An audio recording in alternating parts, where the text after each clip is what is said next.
നമസ്കാരം, എല്ലാവർക്കും പുതിയൊരു വീഡിയോയിലേക്ക് സ്വാഗതം. നമ്മളിന്ന് റിവ്യൂ ചെയ്യാൻ പോകുന്നത് ഐഫോൺ 13 ആണ്. ആക്ച്വലി ഈ ഒരു ഫോണിൻ്റെ ഡീറ്റെയിൽ ആയിട്ടുള്ള റിവ്യൂ ഞാൻ മുമ്പ്, അതായത് ഒരു വർഷം മുമ്പ് അപ്ലോഡ് ചെയ്തിട്ടുണ്ടായിരുന്നു. അപ്പോൾ ഇന്ന് നിങ്ങളോട് ഡിസ്കസ് ചെയ്യാൻ ഉദ്ദേശിക്കുന്നത് 2 വർഷത്തിന് ശേഷമുള്ള എൻ്റെ ഒരു യൂസ്ഡ് എക്സ്പീരിയൻസ് റിവ്യൂ ആണ്. അപ്പോൾ നമുക്ക് എന്തായാലും നേരെ വീഡിയോയിലേക്ക് കിടക്കാം. അപ്പോൾ ഇതാണ് ലാസ്റ്റ് 2 വർഷമായിട്ട് ഞാൻ യൂസ് ചെയ്തുകൊണ്ടിരിക്കുന്ന എൻ്റെ ഐഫോൺ 13. ഡിസൈനിൻ്റെ ഭാഗത്തേക്ക് വന്നു കഴിഞ്ഞാൽ ഇപ്പോഴും ഔട്ട്ഡേറ്റഡ് ആവാത്തൊരു ഡിസൈൻ തന്നെയാണ്. കാരണം നമുക്കറിയാം 13-ലും 14-ലും 15-ലും എല്ലാം സിമിലർ ആയിട്ടുള്ളൊരു ഡിസൈൻ തന്നെയാണ് കൊടുത്തിട്ടുള്ളത്. 14-ലേക്ക് വരുന്ന സമയത്ത് കളർ ചേഞ്ച് വന്നിട്ടുണ്ടായിരുന്നു. അതുപോലെ തന്നെ 15-ലേക്ക് വരുന്ന സമയത്ത് ഈ ഒരു ബാക്ക് ഗ്ലാസ് മാറ്റ് ഫിനിഷിലുള്ള ഒരു ബാക്ക് ഗ്ലാസ് ആയിരുന്നു 15-ൽ വന്നിട്ടുണ്ടായിരുന്നു. അതായത് ഇപ്പം 13 നോക്കുകയാണെന്നുണ്ടെങ്കിൽ ഇതൊരു ഗ്ലോസി ഫിനിഷിലുള്ള ഒരു ബാക്ക് ഗ്ലാസ് ആണ്. ഇവിടെ ഈ ക്യാമറ റിങ്ങിൻ്റെ ഈ ഒരു ഭാഗം 13-ലേക്ക് വരുന്ന സമയത്ത് ഒരു ഒരു മാറ്റ് ഫിനിഷ് കൊടുത്തിട്ടുണ്ടായിരുന്നു. 15-ലേക്ക് വരുന്ന സമയത്ത് അത് തിരിച്ചു കൊടുത്തിട്ടുണ്ട്. അതായത് 15-ന്റെ ബാക്ക് ഗ്ലാസ് ആണ് മാറ്റ് ഫിനിഷിൽ വരുന്നത്. ഈ ഒരു ക്യാമറ റിങ്ങിന് ചുറ്റുമുള്ള ആ ഒരു പോർഷൻ 15-ലേക്ക് വരുന്ന സമയത്ത് ഒരു ഗ്ലോസി ഫിനിഷിലും കൊടുത്തിട്ടുണ്ട്. അങ്ങനെയുള്ള ചെറിയൊരു വ്യത്യാസം മാത്രമേ അവിടെ വന്നിട്ടുള്ളൂ. അല്ലാണ്ട് കാര്യമായിട്ടുള്ളൊരു വ്യത്യാസം ഡിസൈനിൻ്റെ ഭാഗത്ത് വന്നിട്ടില്ല ബാക്കിയുള്ള മോഡൽ വെച്ച് കമ്പയർ ചെയ്യുന്ന സമയത്ത്. അതുകൊണ്ട് തന്നെ ഇപ്പോഴും ഔട്ട്ഡേറ്റഡ് ആവാത്ത നല്ലൊരു ഡിസൈൻ തന്നെയാണ്. ഡിസൈൻ വൈസ് നോക്കുകയാണെന്നുണ്ടെങ്കിൽ 2024-ൽ കൺസിഡർ ചെയ്യാൻ പറ്റുന്ന നല്ലൊരു ഡിവൈസ് തന്നെയാണ് ഐഫോൺ 13. പിന്നെ ഡിസ്പ്ലേയുടെ ഭാഗത്തേക്ക് വന്നത് 6.1 ഇഞ്ചിൻ്റെ ഒരു ഡിസ്പ്ലേ ആണ് ഈ ഒരു ഡിവൈസിൽ വരുന്നത്. അതായത് OLED ഡിസ്പ്ലേ ആണ്. ഒരു അടിപൊളി ഡിസ്പ്ലേ ആണ് ഈ ഒരു ഡിവൈസിൽ കൊടുത്തിട്ടുള്ളത്. പക്ഷേ അത് 60 Hz മാത്രമേ റിഫ്രഷ് റേറ്റ് ഉള്ളൂ. അത് മാത്രമാണ് ആകെപ്പാട് ഒരു കുറവായിട്ട് പറയാനുള്ളത്. അതല്ലാണ്ട് നോക്കുന്ന സമയത്ത് ഇത് വളരെ നല്ലൊരു ഡിസ്പ്ലേ ആണ്. OLED ഡിസ്പ്ലേ ആയതുകൊണ്ട് തന്നെ ഡാർക്ക് കളറുകളും കാര്യങ്ങളെല്ലാം നല്ല രീതിയിൽ എടുത്തറിയാൻ സാധിക്കുന്നുണ്ട്. അതുപോലെ തന്നെ 13 സീരീസിലായിരുന്നു ഡിസ്പ്ലേയിലും കുറേ ഇഷ്യൂസ് ഒക്കെ വന്നിട്ടുണ്ടായിരുന്നു. അതായത് ഗ്രീൻ ലൈൻ ഇഷ്യൂസ് ഒക്കെ ഒരുപാട് വന്നിട്ടുണ്ടായിരുന്നു. അതൊരു OLED ഡിസ്പ്ലേ ആയതുകൊണ്ട് തന്നെയാണ് കൂടുതലും ഗ്രീൻ ലൈൻ ഇഷ്യൂസ് ഒക്കെ വന്നത്. അതായത് iOS 17-ന്റെ പുതിയ അപ്ഡേറ്റ് വന്ന സമയത്താണ് കൂടുതലായിട്ട് ഇഷ്യൂസ് പറഞ്ഞ് കേട്ടിട്ടുണ്ടായിരുന്നത്. ഇപ്പോൾ എന്തായാലും അങ്ങനെ അധികം പേര് ഗ്രീൻ ലൈൻ ഇഷ്യൂ പറഞ്ഞ് കേൾക്കുന്നില്ല. എന്നാലും പുതിയ അപ്ഡേറ്റ് ഒക്കെ വരുന്ന സമയത്ത് ഇതേപോലെ ചെറിയ രീതിയിൽ അവിടെ ഇവിടെയൊക്കെ ഇങ്ങനെ ഗ്രീൻ ലൈൻ ഇഷ്യൂ പറഞ്ഞ് കേൾക്കുന്നുണ്ട്. അതുപോലെ തന്നെ ഡിസ്പ്ലേ പറ്റി പറഞ്ഞപ്പോൾ പറയാൻ പറ്റിയ ഒരു കാര്യം ഡിസ്പ്ലേയുടെ ബെസലുകളാണ്. അതായത് അത്യാവശ്യം നല്ല വലുപ്പമുള്ള ബെസലുകൾ തന്നെയാണ് ഈ ഒരു ഡിസ്പ്ലേയിൽ വരുന്നത്. അത് വേണമെന്നുണ്ടെങ്കിൽ ഒരു നെഗറ്റീവായിട്ട് പറയാം. കാരണം ഇപ്പം 2024-ലേക്ക് വരുന്ന സമയത്ത് പല ഡിവൈസുകളിലെയും ബെസലുകൾ വളരെ തിന്നായിട്ടുണ്ട്. പക്ഷേ ഈ ഒരു 13 ഡിസ്പ്ലേ ബെസൽസ് നോക്കുകയാണെന്നുണ്ടെങ്കിൽ അത്യാവശ്യം വലുപ്പമുള്ള ഒരു ബെസൽ തന്നെയാണ് ഈ ഒരു ഡിവൈസ് കൊടുത്തിട്ടുള്ളത്. അതുപോലെ തന്നെ ഈ ഒരു ഡിവൈസ് കൊടുത്തിരിക്കുന്ന നോച്ചിനും അത്യാവശ്യം നല്ല വലുപ്പമുണ്ട്. 12 വെച്ച് കമ്പയർ ചെയ്യുന്ന സമയത്ത് കുറച്ചും കൂടെ ചെറിയ നോച്ചാണെന്നുണ്ടെങ്കിലും അത്യാവശ്യം വലുപ്പമുള്ള നോച്ച് തന്നെയാണ് ഈ ഒരു ഡിവൈസിൽ വരുന്നത്. മാത്രമല്ല ഇപ്പം പല ഡിവൈസുകളിലും 5 വോൾട്ട് സെറ്റപ്പിലുള്ള ക്യാമറയൊക്കെ വരുന്നുണ്ട്. അങ്ങനെ നോക്കുന്ന സമയത്ത് ഇത്രയും വലിയൊരു നോച്ച് ഒരു നെഗറ്റീവായിട്ട് വേണമെങ്കിൽ പറയാം. പക്ഷേ ലാസ്റ്റ് 2 years ആയിട്ട് എനിക്കതൊരു ബുദ്ധിമുട്ടായിട്ട് തോന്നിയിട്ടില്ല. പക്ഷേ 2024-ൽ ഒരു ഡിവൈസ് എടുക്കുന്ന സമയത്ത് ഇതൊക്കെ വേണമെന്നുണ്ടെങ്കിൽ നെഗറ്റീവായിട്ട് കാണാം. പിന്നീട് ബ്രൈറ്റ്നസ് നോക്കുകയാണെന്നുണ്ടെങ്കിൽ 1300 nits ആണ് ഈ ഡിവൈസിന്റെ ബ്രൈറ്റ്നസ് വരുന്നത്. ഇപ്പോൾ ഉള്ള ഡിവൈസുകളൊക്കെ വെച്ച് നോക്കുന്ന സമയത്ത് കുറച്ച് കുറവാണ്. എന്നാൽ ഔട്ട്ഡോർ ഒക്കെ പോകുന്ന സമയത്ത് നമുക്കധികം ബുദ്ധിമുട്ടൊന്നും തോന്നാറില്ല. അതായത് അത്യാവശ്യം ഡിസ്പ്ലേ കാണാൻ സാധ്യതയുണ്ട്. വിസിബിലിറ്റിക്ക് അത്ര വലിയൊരു കുറവില്ല, എന്നാലും കുറച്ച് കുറവാണ് ഇപ്പോൾ ഡിവൈസിലൊക്കെ നോക്കുന്ന സമയത്ത്. അതൊരു നെഗറ്റീവായിട്ട് വേണമെങ്കിൽ എടുക്കാം. എന്നാലും നമുക്കതൊരു അത്ര വലിയൊരു പ്രശ്നമായിട്ട് പറയാൻ പറ്റത്തില്ല. ഇനി ക്യാമറ ഡിപ്പാർട്ട്മെന്റിലേക്ക് വന്നു കഴിഞ്ഞാൽ 12+12 MP ഒരു ബാക്ക് ക്യാമറ ആണ് ഈ ഒരു ഡിവൈസിൽ വരുന്നത്. ഈ ഒരു പ്രൈസ് റേഞ്ച് നോക്കുന്ന സമയത്ത് അത്യാവശ്യം നല്ലൊരു ക്യാമറ തന്നെയാണ് ഈ ഒരു ഡിവൈസിൽ കൊടുത്തിട്ടുള്ളത്. പക്ഷേ ഞാൻ ഈ ഒരു ഡിവൈസിൽ ക്യാപ്ചർ ചെയ്യുന്ന ഫോട്ടോസിൻ്റെ ഒരു ഫാനല്ല. എനിക്ക് കൂടുതലായിട്ടും ഇതിൽ ക്യാപ്ചർ ചെയ്യുന്ന വീഡിയോസ് ആണ് ഇഷ്ടപ്പെട്ടിട്ടുള്ളത്. അതുകൊണ്ട് തന്നെയാണ് ഞാൻ ഈ ഡിവൈസ് അന്ന് വാങ്ങിച്ചിട്ടുണ്ടായിരുന്നത്. ഇപ്പോഴും ആ ഒരു ക്യാമറയുടെ പെർഫോമൻസ് നോക്കുകയാണെന്നുണ്ടെങ്കിൽ ഞാൻ കംപ്ലീറ്റ്ലി സാറ്റിസ്ഫൈഡ് ആണ്. കാരണം ഇപ്പോഴും ഞാൻ ഈ ഒരു ഡിവൈസ് യൂസ് ചെയ്തിട്ടാണ് എൻ്റെ വീഡിയോസ് ക്യാപ്ചർ ചെയ്യാറുള്ളത്. യൂട്യൂബ് വീഡിയോസ് ആണെന്നുണ്ടെങ്കിലും എല്ലാം ഈ ഒരു ഡിവൈസ് യൂസ് ചെയ്തിട്ടാണ് ക്യാപ്ചർ ചെയ്യാറുള്ളത്. ഇപ്പോൾ ഞാൻ ഈ ഒരു വീഡിയോ റെക്കോർഡ് ചെയ്യുന്നത് 15+ലാണ്.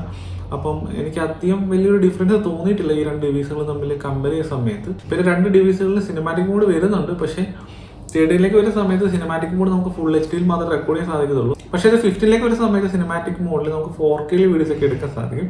അതാണ് 15-ന്റെ ഒരു അഡ്വാൻറ്റേജ്. സിനിമാറ്റിക് മോഡ് ഐഫോണിൻ്റെ നല്ലൊരു ഫീച്ചറാണ്. പക്ഷേ അത് ഫുൾ HD മാത്രമേ ഈ ഒരു 13-ൽ റെക്കോർഡ് ചെയ്യാൻ സാധിക്കത്തുള്ളൂ. പിന്നെ അതുപോലെ തന്നെ പോർട്രേറ്റ് മോഡിൽ നമ്മളിപ്പോൾ ഫോട്ടോസ് ഒക്കെ എടുക്കുകയാണെന്നുണ്ടെങ്കിൽ അത് 1x മാത്രമേ 13-ൽ നമുക്ക് ഫോട്ടോസ് എടുക്കാൻ സാധിക്കത്തുള്ളൂ. അത് 2024-ലേക്ക് വരുന്ന സമയത്ത് ഒരു ചെറിയ നെഗറ്റീവായിട്ട് വേണമെങ്കിൽ പറയാം. എന്നാലും 1x നമുക്ക് അത്യാവശ്യം നല്ല ഫോട്ടോസൊക്കെ എടുക്കാൻ സാധിക്കുന്നുണ്ട്. പക്ഷേ ഫോട്ടോസൊക്കെ ക്യാപ്ചർ ചെയ്യുന്ന സമയത്ത് ഹ്യൂമൻ സബ്ജക്റ്റ് ആണെന്നുണ്ടെങ്കിൽ കുറച്ച് ഡള്ളായിട്ടുള്ള ഒരു ഫോട്ടോസൊക്കെയാണ് എടുക്കുന്ന സമയത്ത് കിട്ടുന്നത്. പിന്നെ ഡേ ലൈറ്റ് കണ്ടീഷൻ അതല്ലാന്നുണ്ടെങ്കിൽ വെട്ടമുള്ളൊരു സമയമാണെങ്കിൽ മാത്രമേ നമുക്ക് നല്ല ഫോട്ടോസും വീഡിയോസൊക്കെ എടുക്കാൻ സാധിക്കത്തുള്ളൂ. ലോ ലൈറ്റിലേക്ക് വന്നു കഴിഞ്ഞാൽ വളരെ മോശം പെർഫോമൻസ് ആണ് ഈ ഒരു ഡിവൈസിൻ്റെ. അതിപ്പം ക്യാമറ ആണെന്നുണ്ടെങ്കിലും വീഡിയോ ആണെന്നുണ്ടെങ്കിലും. അതുകൊണ്ട് തന്നെ ലോ ലൈറ്റിൽ അങ്ങനെ നമുക്ക് നല്ല ഫോട്ടോസ് കാര്യങ്ങളൊന്നും ക്യാപ്ചർ ചെയ്യാൻ സാധിക്കത്തില്ല. സെൽഫി ക്യാമറയിലേക്ക് വരികയാണെന്നുണ്ടെങ്കിൽ 12 MP ഒരു സെൽഫി ക്യാമറയാണ് ഈ ഡിവൈസിൽ വരുന്നത്. ഡീസൻ്റ് ആയിട്ടുള്ളൊരു സെൽഫി ക്യാമറയാണ് കൊടുത്തിട്ടുള്ളത്. 4K 30fps selfie camera use ചെയ്ത് നമുക്ക് വീഡിയോസ് ഒക്കെ റെക്കോർഡ് ചെയ്യാൻ സാധിക്കും. അതായത് വ്ലോഗ് ഒക്കെ ചെയ്യുന്ന ഒരാൾക്കാണെന്നുണ്ടെങ്കിൽ യൂസ്ഫുൾ ആയിട്ടുള്ള ഒരു ഡിവൈസ് തന്നെയാണ് ഇത്. പക്ഷേ ഫ്രണ്ട് ക്യാമറ ബാക്ക് ക്യാമറയിലോട്ടോ ബാക്ക് ക്യാമറ ഫ്രണ്ട് ക്യാമറയിലോട്ടോ സ്വിച്ച് ചെയ്യാനോ മറ്റൊന്നും സാധിക്കത്തില്ല. പിന്നീട് ക്യാമറ ഡിപ്പാർട്ട്മെന്റിലേക്ക് ഒരു സമയത്ത് എടുത്തു പറയേണ്ട ഈ ഒരു ഡിവൈസിന്റെ ഈ ഒരു ക്യാമറ ഇന്റർഫേസ് ആണ്. വളരെ സിമ്പിൾ ആയിട്ടുള്ള ഇന്റർഫേസ് ആണ്. ഏതൊരാൾക്ക് എളുപ്പം മനസ്സിലാക്കാൻ സാധിക്കും. iOS ഡിവൈസുകളിലെല്ലാം അങ്ങനെ തന്നെയാണ്. അത് ഞാൻ ജസ്റ്റ് പറഞ്ഞേ ഉള്ളൂ. അത് വേണമെന്നുണ്ടെങ്കിൽ ഒരു അഡ്വാൻറ്റേജ് ആയിട്ട് എടുക്കാം. ഈ ഒരു ഡിവൈസിന്റെ ക്യാമറ ഡിപ്പാർട്ട്മെന്റ് നോക്കുന്ന സമയത്ത് 2024 ഈ ഒരു ഡിവൈസ് വാങ്ങുന്നത് വാല്യൂ ഫോർ മണിയാണെന്ന് ചോദിച്ചു കഴിഞ്ഞാൽ തീർച്ചയായിട്ടും ആണെന്ന് തന്നെ പറയാം. കാരണം നമുക്ക് 4K ഫ്രണ്ട് ക്യാമറ യൂസ് ചെയ്തും ബാക്ക് ക്യാമറ യൂസ് ചെയ്തും വീഡിയോസ് ഒക്കെ എടുക്കാൻ സാധിക്കുന്നുണ്ട്. പക്ഷെ നിങ്ങൾ കൂടുതലും ഫോട്ടോസാണ് ക്യാപ്ചർ ചെയ്യാൻ ഉദ്ദേശിക്കുന്നുണ്ടെന്നുണ്ടെങ്കിൽ ഈ ഒരു ഡിവൈസ് എടുത്തു കഴിഞ്ഞാൽ അത്ര സാറ്റിസ്ഫൈഡ് ആകാൻ സാധ്യതയില്ല. അതായത് ഫോട്ടോസാണ് കൂടുതൽ പ്രയോറിറ്റി എങ്കിൽ ഞാൻ കൂടുതൽ പേർക്ക് മുമ്പ് S23 തന്നെയാണ് സജസ്റ്റ് ചെയ്തിട്ടുണ്ടായിരുന്നത്. ഇപ്പം അതുകൊണ്ട് വേറെ ഒരുപാട് നല്ല ഡിവൈസുകളും വന്നിട്ടുണ്ട്. പിന്നെ അടുത്തായിട്ട് എടുത്തു പറയേണ്ട ഈ ഒരു ഡിവൈസിന്റെ ഫേസ് ഐഡിയെ പറ്റിയാണ്. ഞാൻ ഈ ഒരു ഡിവൈസ് വാങ്ങിയ സമയത്ത് എങ്ങനെയാണോ ആ ഒരു ഫേസ് ഐഡി വർക്ക് ചെയ്തിട്ടുണ്ടായിരുന്നത്, അതായത് അത്രയും ഫാസ്റ്റായിട്ട് തന്നെ ഇപ്പോഴും ആ ഒരു ഫേസ് ഐഡി വർക്ക് ആവുന്നുണ്ട്. അതിപ്പോൾ പകലാണെന്നുണ്ടെങ്കിൽ ഇരുട്ടത്താണെന്നുണ്ടെങ്കിലും ഇനിയിപ്പോൾ മാസ്ക് വെച്ചിട്ടുണ്ടെന്നുണ്ടെങ്കിലും ഒക്കെ ആ ഒരു ഫേസ് ഐഡി പ്രോപ്പറായിട്ട് വർക്ക് ആവുന്നുണ്ട്. പിന്നെ ഫേസ് ഐഡിയുടെ ഭാഗത്ത് ഞാൻ ഒരു ഇഷ്യൂ കണ്ടെന്താണെന്ന് വെച്ച് കഴിഞ്ഞാൽ ആ ഒരു കൊറോണയുടെ സമയത്ത്, അതായത് നമ്മൾ എല്ലാവരും മാസ്ക് വെച്ചിട്ടായിരിക്കുമല്ലോ നടക്കുന്നത്. അപ്പം ബൈക്കിലൊക്കെ ട്രാവൽ ചെയ്യുന്ന ഒരാളാണെന്നുണ്ടെങ്കിൽ നമുക്ക് തീർച്ചയായിട്ടും ഹെൽമെറ്റിനുള്ളിൽ മാസ്ക് വെക്കേണ്ടതുണ്ടായിരുന്നു. അതായത് മാസ്ക് വെച്ചിട്ട് അതിൻ്റെ പുറത്തൊരു ഹെൽമെറ്റും വെച്ചിട്ടുണ്ടെന്നുണ്ടെങ്കിൽ പെട്ടെന്ന് ഈ ഒരു ഫേസ് ഐഡി റെക്കഗ്നൈസ് ചെയ്യത്തില്ല. അതായത് പാസ്പോർട്ട് തന്നെ എൻട്രി ചെയ്ത് അൺലോക്ക് ചെയ്യേണ്ടി വരാറുണ്ട്. ഞാൻ ആ സമയത്ത് അത് കുറച്ച് ഒരു ബുദ്ധിമുട്ട് അനുഭവിച്ചതാണ്. അതായത് ഫേസ് ഐഡിയെ പറ്റി എന്തെങ്കിലും നെഗറ്റീവ് പറയാനുണ്ടെന്നുണ്ടെങ്കിൽ ഇതൊരു നെഗറ്റീവായിട്ട് എടുക്കാം. കാരണം ആ സമയത്ത് ഞാനൊരു ഫിംഗർ പ്രിന്റ് സ്കാനർ ഉണ്ടായിരുന്നെങ്കിൽ ആഗ്രഹിച്ചിട്ടുണ്ടായിരുന്നു. പക്ഷേ ഇപ്പോൾ നമുക്ക് അങ്ങനെ ഒരു സാഹചര്യം അല്ലാത്തതുകൊണ്ട് കുഴപ്പമുണ്ടായിരിക്കത്തില്ല. അതെല്ലാം നോക്കുന്ന സമയത്ത് ഞാൻ ഓൾറെഡി പറഞ്ഞ പോലെ തന്നെ വളരെ ഫാസ്റ്റ് ആയിട്ടുള്ള ഫേസ് ഐഡി തന്നെയാണ് ഈ ഒരു ഡിവൈസിൽ വരുന്നത്. പിന്നീട് സ്പീക്കേഴ്സിന്റെ ഭാഗത്തേക്ക് വരുവാണെന്നുണ്ടെങ്കിൽ വളരെ നല്ല മോണോ സ്പീക്കേഴ്സ് ആണ് ഈ ഡിവൈസിൽ കൊടുത്തിട്ടുള്ളത്. നമ്മൾ ഇതേപോലെ എവിടെയും ഒരു ഫ്ലാറ്റ് ആയിട്ടുള്ള സർവീസിലൊക്കെ വെച്ചിട്ട് മ്യൂസിക് പ്ലേ ചെയ്യുകയാണെന്നുണ്ടെങ്കിൽ കേൾക്കാൻ അടിപൊളിയാണ്. അതുപോലെ തന്നെ നല്ല ലൗഡും ആണ്. 2 വർഷത്തിന് ശേഷം നോക്കുന്ന സമയത്ത് ഇപ്പോഴും കാര്യമായിട്ടുള്ള പ്രശ്നങ്ങളോ കാര്യങ്ങളോ ഒന്നുമില്ല. ഇപ്പോഴും അതേപോലെ തന്നെ ഉണ്ട്. പിന്നെ ഇടയ്ക്ക് ആ സ്പീക്കർ വെന്റുകളും കാര്യങ്ങളൊക്കെ ബ്രഷ് ഇട്ട് ക്ലീൻ ചെയ്ത് കൊടുക്കാറുണ്ട്. അതുകൊണ്ട് വേറെ പ്രശ്നങ്ങളോ കാര്യങ്ങളോ ഒന്നും തന്നെ ഇല്ല. പിന്നീട് സോഫ്റ്റ്വെയർ നോക്കുകയാണെന്നുണ്ടെങ്കിൽ ലേറ്റസ്റ്റ് വെർഷൻ ആയിട്ടുള്ള iOS 17.5.1 ആണ് ഈ ഡിവൈസിൽ റൺ ചെയ്യുന്നത്. ഒരു പ്രശ്നമോ കാര്യങ്ങളോ ഒന്നുമില്ല. സ്മൂത്ത് ആയിട്ട് തന്നെയാണ് വർക്ക് ചെയ്യുന്നത്. ചെറിയ ചെറിയ ബഗ്ഗുകൾ iOS 17 അപ്ഡേറ്റ് ശേഷം, അതായത് ആദ്യം ഉണ്ടായിരുന്നു, പക്ഷെ ഇപ്പം അങ്ങനെ കാര്യമായിട്ടുള്ള ബഗ്ഗുകളൊന്നും ഇല്ല. അതുപോലെ തന്നെ സോഫ്റ്റ്വെയറിനെ പറ്റി പറയുന്ന സമയത്ത് എടുത്തു പറയേണ്ട ഒരു കാര്യം, ആപ്ലിക്കേഷൻസ് എല്ലാം വെൽ ഒപ്റ്റിമൈസ്ഡ് ആണ്. അതുകൊണ്ട് തന്നെ ആപ്ലിക്കേഷൻ ഓപ്പൺ ചെയ്യുന്ന സമയത്ത് വളരെ സ്മൂത്തായിട്ട് ഫാസ്റ്റായിട്ടൊക്കെ ആയിരിക്കും ഓപ്പൺ ആയിട്ട് വരിക. ഒന്നും പറയാനില്ല. അത് വേറൊരു എക്സ്പീരിയൻസ് തന്നെയാണ് iOSലേക്ക് വരുന്ന സമയത്ത്. അതൊരു iOSന്റെ അഡ്വാൻറ്റേജ് ആണെന്ന് തന്നെ വേണമെങ്കിൽ പറയാം. അതുപോലെ തന്നെ സോഫ്റ്റ്വെയറിൻ്റെ ഒപ്പം എന്തെങ്കിലും ഒരു നെഗറ്റീവ് പറയാനാണെന്നുണ്ടെങ്കിൽ ആൻഡ്രോയിഡിൽ നല്ല രീതിയിൽ വർക്ക് ചെയ്യുന്ന ചില ആപ്ലിക്കേഷൻ iOSലേക്ക് വരുന്ന സമയത്ത് ഫുള്ള് പ്രശ്നങ്ങളാണ് കാണിക്കുന്നത്. അതായത് ഉദാഹരണത്തിന് പറയുകയാണെന്നുണ്ടെങ്കിൽ വേറീസ് മൈ ട്രെയിൻ എന്നൊരു ആപ്ലിക്കേഷൻ ആൻഡ്രോയിഡിലുണ്ട്. അതായത് ട്രെയിനിൽ യാത്ര ചെയ്യുന്ന കൂടുതൽ പേര് യൂസ് ചെയ്യുന്ന ഒരു ആപ്ലിക്കേഷനാണ് വേറീസ് മൈ ട്രെയിൻ. ആ iOSലേക്ക് വരുന്ന സമയത്ത് കംപ്ലീറ്റ് ബഗ്ഗാണ്. അതായത് ഇൻകറക്റ്റ് ആയിട്ടുള്ള ഡീറ്റെയിൽസും കാര്യങ്ങളും എല്ലാം ആണ് കാണിക്കുന്നത്. അങ്ങനെ പല ആപ്ലിക്കേഷൻസും ഉണ്ട്. അതായത് ആൻഡ്രോയിഡിൽ ആ ഒരു ആപ്ലിക്കേഷനൊക്കെ വളരെ സ്മൂത്തായിട്ട് ബഗ്ഗുകളോ കാര്യങ്ങളോ ഒന്നും ഇല്ലായിരിക്കും വർക്ക് ചെയ്യുന്നത്. പക്ഷേ iOSലേക്ക് വരുന്ന സമയത്ത് ആ ആപ്ലിക്കേഷൻ ഒന്നും അത്ര പ്രോപ്പറായിട്ടല്ല വർക്കാകുന്നത്. അത് പലപ്പോഴും നമുക്ക് തലവേദന ഉണ്ടാക്കാം. അതുപോലെ തന്നെ മുമ്പ് ഞാൻ ഫേസ് കൊണ്ടിരുന്ന ഒരു പ്രശ്നമായിരുന്നു. അതായത് വാട്സപ്പിൽ നമുക്കിപ്പോൾ ഡോക്യുമെന്റ് ആയിട്ട് ഒരു ഫോട്ടോ അയക്കണം എന്നുണ്ടായിരുന്നു. ഫോട്ടോ ഗാലറി ഓപ്പൺ ചെയ്തിട്ട് ആ ഒരു ഫോട്ടോ ഫയലിലേക്ക് സേവ് ചെയ്യണം. എന്നിട്ട് മാത്രമേ വാട്സപ്പ് ഓപ്പൺ ചെയ്തിട്ട് ആ ഒരു ഫോട്ടോ ഡോക്യുമെന്റ് അയക്കാൻ സാധിക്കത്തുള്ളായിരുന്നു. പക്ഷേ നിലവിൽ ഇപ്പോൾ അത് മാറിയിട്ടുണ്ട്. അതായത് പുതിയ അപ്ഡേറ്റിന് ശേഷം നമുക്കിപ്പോൾ ഡയറക്റ്റ് വാട്സപ്പിൽ തന്നെ ഡോക്യുമെന്റ് ഒക്കെ അയക്കാൻ സാധിക്കുന്നുണ്ട്. ഇതുപോലെ ബേസിക് ആയിട്ടുള്ള പല കാര്യങ്ങളും മുമ്പില്ലായിരുന്നു.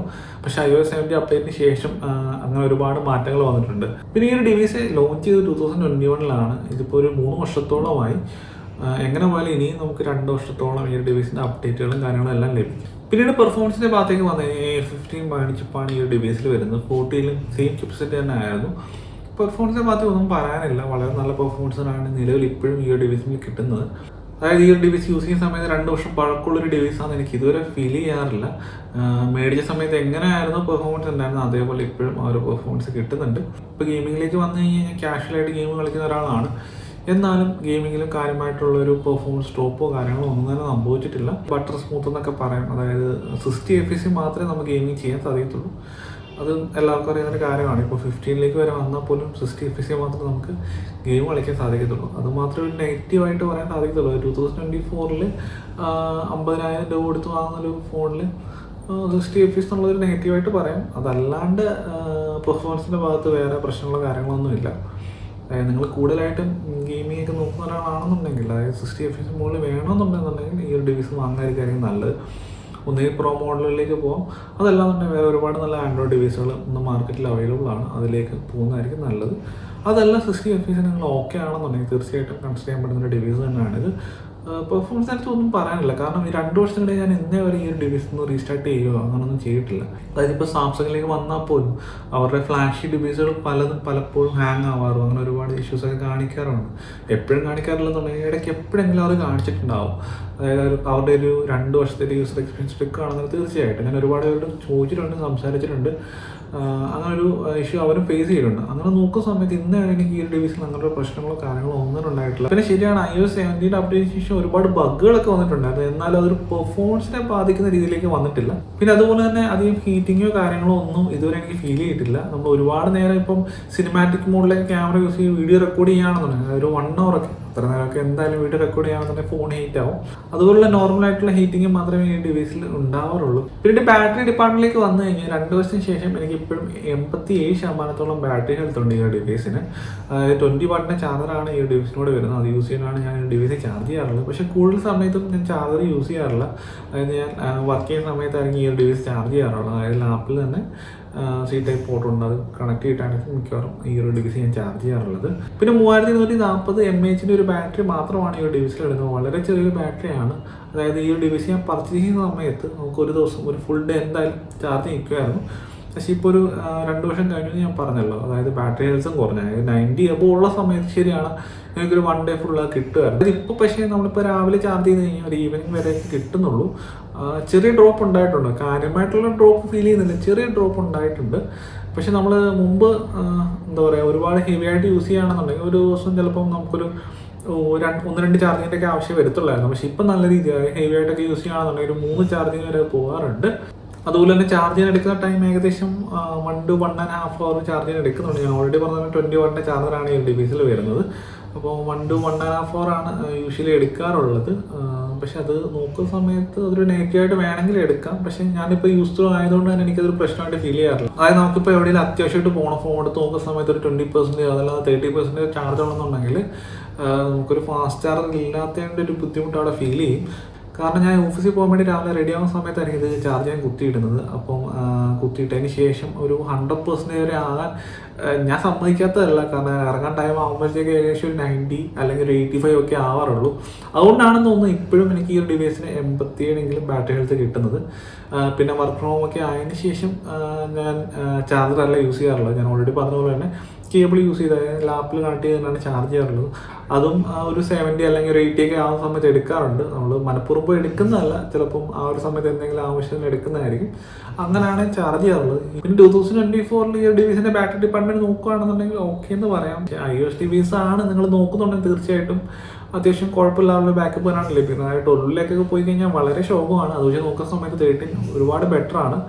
എനിക്ക് തോന്നുന്നു 14 കുറച്ചും കൂടെ എന്തോ ഒരു വലിയ ബാറ്ററിയാണ് വരുന്നത്. എന്നാലും 14 കൂടുതൽ ബാറ്ററി ബാക്കപ്പ് ലഭിക്കുന്ന ഒരു ഡിവൈസാണ് 13 എന്നാണ് പൊതുവെ എല്ലാവരും പറയുന്നത്.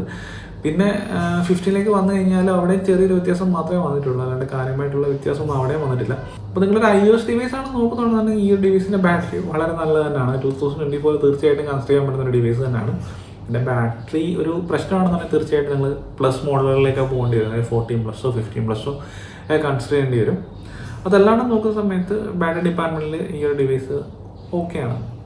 അപ്പോൾ ഓവറോൾ നോക്കിയിട്ട് 2024 ഈ ഒരു ഡിവൈസ് വാങ്ങണമെന്ന് ചോദിച്ചു കഴിഞ്ഞാൽ തീർച്ചയായിട്ടും വാങ്ങാൻ പറ്റിയൊരു ഡിവൈസ് തന്നെയാണ്. പക്ഷേ എന്താ പ്രശ്നം എന്ന് വെച്ച് കഴിഞ്ഞാൽ 50,000 രൂപയ്ക്ക് നിങ്ങൾ ഒരിക്കലും ഈ ഡിവൈസ് വാങ്ങരുത്.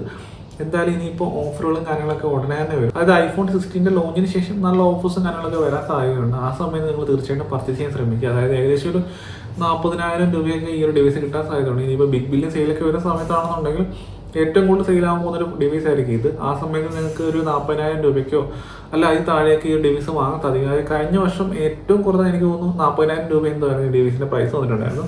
ആ ഒരു പ്രൈസിന് തീർച്ചയായിട്ടും വാല്യൂ ഫോർ മണി ആയിട്ടുള്ളൊരു ഡിവൈസാണിത്. അപ്പം നിങ്ങൾ പർച്ചേസ് ചെയ്യാൻ ഉദ്ദേശിക്കുന്നുണ്ടെന്നുണ്ടെങ്കിൽ ആ ഒരു ടൈമിൽ വാങ്ങാൻ ശ്രമിക്കുക. അതല്ലാണ്ട് ഇപ്പോൾ പോയി ഒരിക്കലും 50,000 രൂപയ്ക്ക് ഈ ഒരു ഡിവൈസ് വാങ്ങുന്നത് വർത്തായിട്ട് എനിക്ക് തോന്നുന്നില്ല. ശരിയാണ്, ഈ ഒരു ഡിവൈസ് ഇറങ്ങിയ സമയത്ത് ഇതൊരു വാല്യൂ ഫോർ മണി ആയിട്ടുള്ള ഒരു ഡിവൈസ് ആയിരുന്നു. അതുകൊണ്ട് തന്നെ അന്ന് ഇത് വാങ്ങിയിട്ടുണ്ടായിരുന്നത്. പക്ഷേ അന്ന് നമുക്ക് ഓപ്ഷൻസ് കുറവായിരുന്നു. പക്ഷേ ഇന്ന് നമുക്ക് ധാരാളം ഓപ്ഷൻസ് ഉണ്ട്, വേറെ ഒരുപാട് നല്ല ഡിവൈസുകളുണ്ട്. പിന്നെ സെക്കൻഡ് ഡിവൈസ് നിങ്ങൾക്ക് ഓക്കെ ആണെന്നുണ്ടെങ്കിൽ ഒരു 30,000 രൂപ റേഞ്ച് കൊടുക്കുകയാണെന്നുണ്ടെങ്കിൽ നല്ല 13 ഒക്കെ നിങ്ങൾക്ക് വാങ്ങാൻ കിട്ടും. പിന്നെ ഒരുപാട് പേര് ചോദിക്കുന്ന ഒരു കാര്യമാണ് ഗ്രീൻ ലൈൻ ഇഷ്യൂസ് ഉണ്ടാവുമോ, അതായത് ഡിസ്പ്ലേ ഇഷ്യൂസ് ഒക്കെ വരുമോ എന്നുള്ളത്. അത് ഒരുപാട് പേര് ഫേസ് ചെയ്തൊരു ഇഷ്യൂ ആണ്. അത് വരത്തില്ല നമുക്ക് ഒരിക്കലും ഉറപ്പൊന്നും പറയാൻ സാധിക്കില്ല. എനിക്ക് നിലവിൽ ഇതുവരെ വന്നിട്ടില്ല, ഇനി വരാഴികയില്ല. വേണമെങ്കിൽ വരാം, നമുക്ക് അതിനെപ്പറ്റി ഒന്നും പറയാൻ സാധിക്കില്ല. കാരണം നമ്മുടെ ഡിസ്പ്ലേയിലൊക്കെ ഗ്രീൻ ലൈൻ ഇഷ്യൂ വരിക എന്നുള്ളത് സ്വാഭാവികമാണ്. ഇപ്പോൾ 13 മാത്രമല്ല വേറെ ഡിവൈസുകളിലും വരാം. വേറെ പല ഡിവൈസുകളിലും മുമ്പ് വന്നിട്ടുണ്ടായിരുന്നു. കൂടുതലും ഐഫോണിലേക്ക് വരുന്ന സമയത്ത് 13 വന്നിട്ടുണ്ടായിരുന്നു. അതുകൊണ്ടാണ് എല്ലാവരും 13 പറ്റി എടുത്ത് ചോദിക്കുന്നത്. പക്ഷേ നിങ്ങൾ വാങ്ങുന്ന ഒരു പുതിയൊരു ഡിവൈസാണ്, അണ്ടർ വാറണ്ടിയിലാണെന്നുണ്ടെങ്കിൽ തീർച്ചയായിട്ടും നിങ്ങൾക്ക് ആ ഒരു ഡിസ്പ്ലേ റീപ്ലേസ്മെൻറ്റ് കിട്ടുന്നതായിരിക്കും. അതായത് ഫോൺ നീറ്റായിരിക്കണം, ഡാമേജുകളോ കാര്യങ്ങളൊന്നും ഉണ്ടാവരുത്. അതിപ്പോൾ വാറണ്ടി കഴിഞ്ഞാൽ തീർച്ചയായിട്ടും നിങ്ങൾക്ക് ഡിസ്പ്ലേ ഫ്രീ ആയിട്ട് തന്നെ, അതായത് ഫ്രീ ഓഫ് കോസ്റ്റ് തന്നെ റീപ്ലേസ്മെൻറ്റ് കിട്ടുന്നതായിരിക്കും. അവരാദ്യം തരത്തില്ല എന്നൊക്കെ പറയും, ഒരുപാട് പേർക്ക് കിട്ടിയിട്ടുണ്ട്. അതുകൊണ്ടാണ് പറയുന്നത്. ഇപ്പോഴും ഇതിനെപ്പറ്റി അറിയാത്ത പലരും ഉണ്ട്. അതായത് പലരും പുറത്ത് പോയി പൈസ കൊടുത്ത് ഡിസ്പ്ലേ മാറിയവരും ഉണ്ട്. അതായത് ഫ്രീ ആയിട്ട് എന്തായാലും നമുക്ക് റീപ്ലേസ്മെൻറ്റ് കിട്ടുന്നതായിരിക്കും. ആദ്യം അവർ സപ്പോർട്ടിൽ കോൺടാക്ട് ചെയ്യുക, അതിന് ശേഷം ഓതറൈസ്ഡ് സർവീസ് സെൻറ്ററിൽ പോവുക. അവരപ്പോൾ ഒരു ചാർജ് പറയാം, ചെക്ക് ചെയ്യുന്ന ഒരു ചാർജ് പറയാം, അത് പേ ചെയ്യുക, അത് നമുക്ക് റീഫണ്ടായിട്ട് തന്നെ കിട്ടുന്നതായിരിക്കും. അപ്പോൾ ഇത്രയൊക്കെയാണ് എനിക്കൊരു ഐഫോൺ 13 പറ്റി പറയാനുള്ളത്. വളരെ നല്ലൊരു ഡിവൈസ് തന്നെയാണ്. ഞാൻ പ്രൈസ് റേഞ്ചിൻ്റെ കാര്യം പറഞ്ഞല്ലോ, ആ ഒരു പ്രൈസ് റേഞ്ചിലാണെങ്കിൽ മാത്രമേ വാങ്ങാൻ ശ്രമിക്കാവൂ. 50,000 രൂപ കൊടുത്ത് നിങ്ങളിപ്പം ഈ ഒരു ഡിവൈസ് വാങ്ങുന്നതിനേക്കാളും എപ്പോഴും ബെറ്റർ ഐഫോൺ 15 വാങ്ങുന്നതായിരിക്കും. അതായത് ഇപ്പോൾ നിലവിൽ 15 65,000 രൂപ സംതിങ് ആണ് പ്രൈസ് വരുന്നത്. ആ പ്രൈസ് എന്തായാലും ഇനിയും കുറയും, അതായത് അതിലും താഴെ വരും. ആ സമയത്ത് നിങ്ങൾ 15 വാങ്ങുന്നതായിരിക്കും നല്ലത്. iOS 15 വരുന്ന സമയത്ത് ചെറിയ ചെറിയ വ്യത്യാസങ്ങളേ ഉള്ളൂ, എന്നാലും ഡൈനാമിക് ഐലൻഡ് വരുന്നുണ്ട്. അതുപോലെ തന്നെ USB Type-C വരുന്നുണ്ട്, അതൊരു അഡ്വാൻറ്റേജ് ആണ്. പിന്നെയാണെന്നുണ്ടെങ്കിൽ ക്യാമറ ഡിപ്പാർട്ട്മെൻറ്റിലേക്ക് വരുന്ന സമയത്ത് സെൻസറിന് ചെറിയൊരു ചേഞ്ച് വന്നിട്ടുണ്ട്. അതായത് കുറച്ചും കൂടെ ബെറ്റർ ആയിട്ടുള്ള സെൻസറാണ് വരുന്നത്. നമ്മൾ കമ്പയർ ചെയ്യുകയാണെന്നുണ്ടെങ്കിൽ കാര്യമായിട്ടുള്ള ഡിഫറൻസ് ഉള്ളതായിട്ട് ഫീൽ ചെയ്തിട്ടില്ല, എന്നാലും ചെറിയ വ്യത്യാസം അവിടെ വന്നിട്ടുണ്ട്. അങ്ങനെ കുറച്ച് അഡ്വാൻറ്റേജ് 15 വരുന്ന സമയത്തുണ്ട്. അപ്പോൾ നിങ്ങൾ അത്രയും പൈസ ചിലവാക്കുകയാണെന്നുണ്ടെങ്കിൽ 15 വാങ്ങുന്നതായിരിക്കും നല്ലത്. അതല്ല, ഞാൻ ഈ പറഞ്ഞ പ്രൈസിന് വരുവാണെന്നുണ്ടെങ്കിൽ തീർച്ചയായിട്ടും ഈ ഡിവൈസ് നിങ്ങൾക്ക് വാങ്ങാം. അപ്പോൾ ഇതുകൊണ്ട് ഇത്രയേ ഉള്ളൂ. ഈ വീഡിയോ നിങ്ങൾക്ക് യൂസ്ഫുൾ ആയിട്ടുണ്ടാവും പ്രതീക്ഷിക്കുന്നു. വീഡിയോ ഇഷ്ടപ്പെട്ടെങ്കിൽ ലൈക്ക് ചെയ്യാൻ മറക്കരുത്. അതുപോലെ തന്നെ നിങ്ങളുടെ അഭിപ്രായങ്ങൾ തീർച്ചയായിട്ടും കമൻറ്റ് ചെയ്യുക. അതായത് iPhone 13 2024 വാങ്ങാൻ വലിയ നല്ലൊരു ഡിവൈസ് ആണെന്ന് നിങ്ങൾ ചിന്തിക്കുന്നുണ്ടെങ്കിൽ തീർച്ചയായിട്ടും കമൻറ്റ് ബോക്സിൽ കമൻറ്റ് ചെയ്യുക. അപ്പോൾ നമുക്ക് അടുത്ത വീഡിയോയിൽ കാണാതായിരിക്കും. ബൈ.